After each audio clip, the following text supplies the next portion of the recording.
What's up guys, Travis here again with Lucky Tackle Box. As we move from that summer to fall pattern, these bass start really honing in on shad. Now having a lure that really puts off a lot of flash and mimics bait fish real well, like Lunkerhunt's hatch spin, is ideal for moving a lot of water and really finding these bass that are working these long points or that are in the back of these creek channels chasing that bait.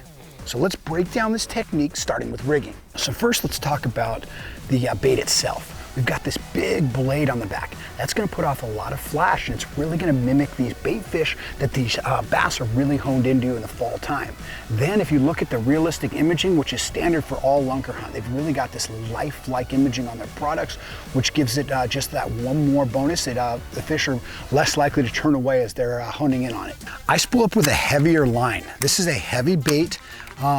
So you're gonna catch bottom a lot.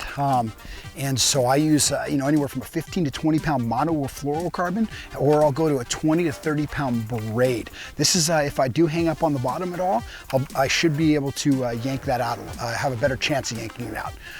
Then I spool this on a medium heavy fast action rod. I want enough backbone to really control this bait. Like I said, it's a heavier bait, which means I'm gonna have a lot of control over it down there if I have the right rod, and as well as be able to make a long cast with it. Now we're talking about the retrieval of this bait. It's really important to understand what you're trying to accomplish. Are you targeting a suspended fish in the back of a cove? Are you working some bass that are moving up and down a long point, or something totally different? Depending on the situation is going to depend on what your retrieve is. I have 3 different retrieves I use, which can cover most of the situations I'm targeting in these fall patterns. The first is long casts, either along or across big points. I want those slow, long tapering points, because in the fall, these fish will move up and down them. So what I do is I let that bait sink all the way to the bottom, and then I make sweeps with the rod. And as I make that sweep, that bait's really, that blade is really churning down there. And then once I go to reel in the slack, that bait actually falls back down to the bottom. So it really mimics bait fish kind of hopping along the bottom and kind of basically dying. So that's what these fish kind of really hone into this time of the year. Now, if you're snagging up on the bottom a lot, if you got kind of a nasty bottom and every time you go to lift it up, you're snagged, don't let it sink all the way to the bottom. Just speed up your retrieve a little bit and keep that bait more bouncing along just above the bottom. Now my second retrieve is casting straight at the shore, and then with the rod tip up, slowly retrieving this bait back. The idea is that this bait is slowly swinging back to you. So it's sinking and coming towards you at the same time. So you're able to cover a wide variety of those water depths. And as that steep bank goes down, this bait's kind of following that contour down. It's kind of swimming on down. And then as it kind of gets closer to the boat, it's gonna kind of level out and follow a certain line all the way back to you. But a great way to cover a lot of water in that water column, and then move to the next target. Fire it up, and then just slowly reel that bait back to the boat. The third retrieve I use if I'm actually directly over some schooling fish, chasing bait, or whatever reason they're back in the cove and I need to fish vertically. What I'll do is I just drop this bait straight down until I'm basically in the school or above the school, because fish like to feed up. So if anything, I keep it a little bit above them. And what I do is I just make little small twitches with the rod. I just lift it up and let it sink back down. Lift it up, let it sink back down. Now I don't let this bait fall on slack line, because if it falls on too much of slack line, it'll actually tangle up in itself. So I just lift down and then drop it at a pretty fast rate. So that blade is really spinning, looks like some wounded, dying bait, and a lot of times that can generate some aggressive strikes from these really feeding fish.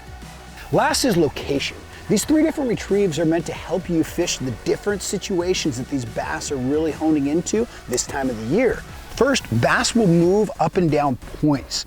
This is a great way for them to ambush shad as they pass by. So if you've got a nice long point, they'll move up and down the side of it, or even position themselves up on top, trying to chase or trap the bait fish schools coming over them. They will also push bait into the back of coves. As these big bait balls get tighter and tighter because they're getting chased around with bass and stuff like that, they eventually push back in the back of these creek channels, and this can be just absolute mayhem for these bass.